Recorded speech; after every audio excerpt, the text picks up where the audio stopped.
Doctor Babasaheb Ambedkar open university.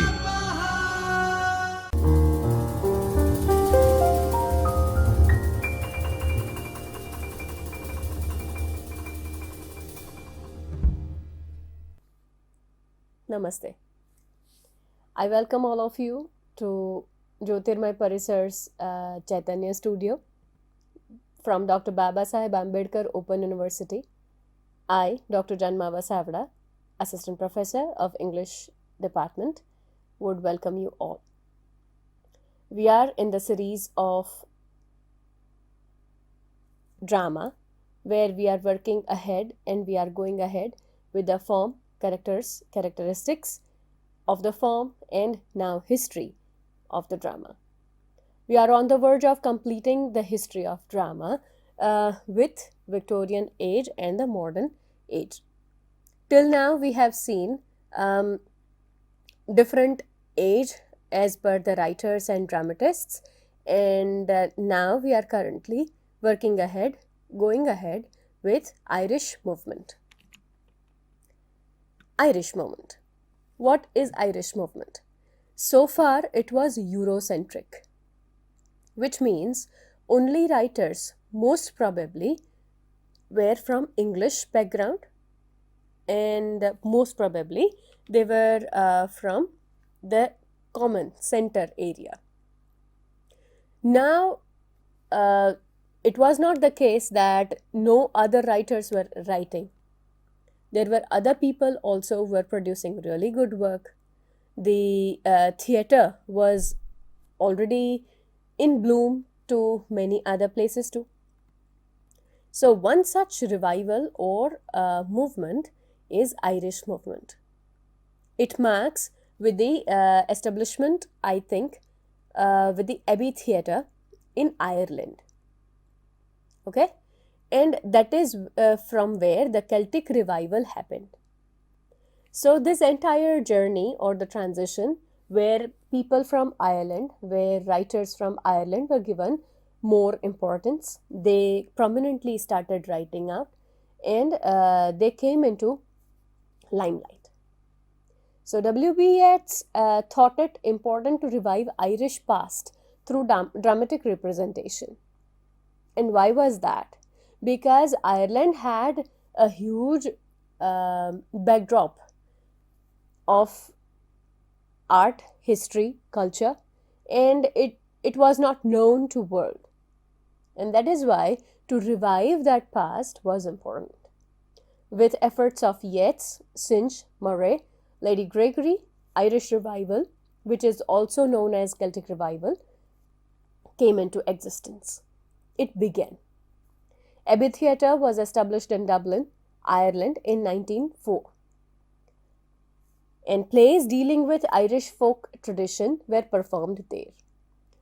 Of course, while we are talking about any country's tradition, folk culture should be given more importance. Why is that?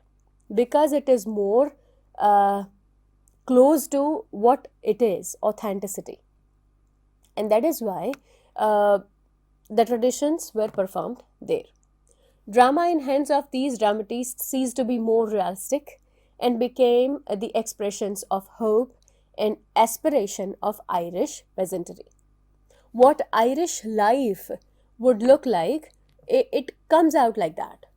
How ideally Irish people or people of Ireland used to be living out. What are their ideologies? What are their cultural roots? What are their behavioral patterns?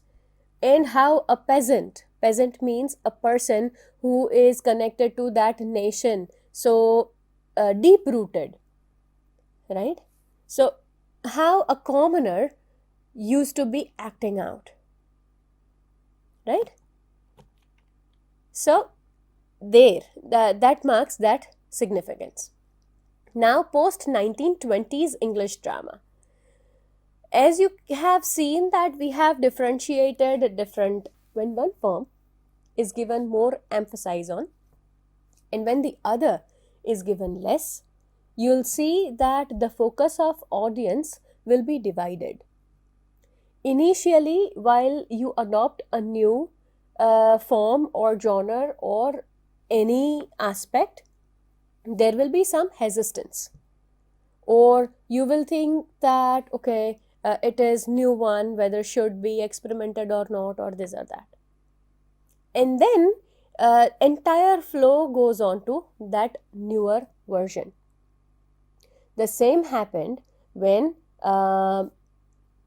people were giving more importance to drama, because they had no other medium to get their selves entertained. Now cinema comes into picture. It is another kind of entertainment and a newer version of it, right? It's precisely affected a commoner. The older form is difficult to determine which one then to sustain was a problem. Certainly, entertainment became for masses. Theatre considered and is still considered cinema as an immensely powerful competitor currently too. So far as drama till this end had no major competitor, but then radio, TV, and the cinema came up. As we have a constant debate on social media and books, or overpower usage of technology and limited use of library, this is a constant duel that we are going ahead with. So drama as a theater started having crisis because of these upgraded technologies and radio, television, and these aspects. All this affected drama's literary form and popularity. Technically, it should not affect, because it was loved someday, but monetary, it will affect. And as and when it deteriorates in popularity, the money aspect attached to that will also affect. So not many were producing drama, and to produce drama, it was more challenging than ever. So few other characteristics that we can see along with is decline in realism in this frame. More experiments in the technique came up. It was more realistic, but rather than the realism in terms. Revival of poetic drama came into existence again. Experiments in technique came out, complete blackout after World Wars, and it can be seen that while World War was going on, poetry was in bloom. Lot of people were writing poetry. Novel was also going ahead. Cinema had begun just then, so not many were experimenting, but it was a fascinating form. But now, the problem that comes up is with World War, and the drama was almost gone. Theatre of absurd was a kind of experimentation. What is a theatre of absurd? It does not make any sense. The style of the theatre that uses bizarre or way beyond your thinking or fantastical elements or means to depict the absurdity of human experience. It emerged in Europe in 1950s by chaotic plots, illogical dialogues, there is no relevance or sequence, there is no sense that comes up with, and there is constant a question of existence. Let me remind you, my dear students, that world wars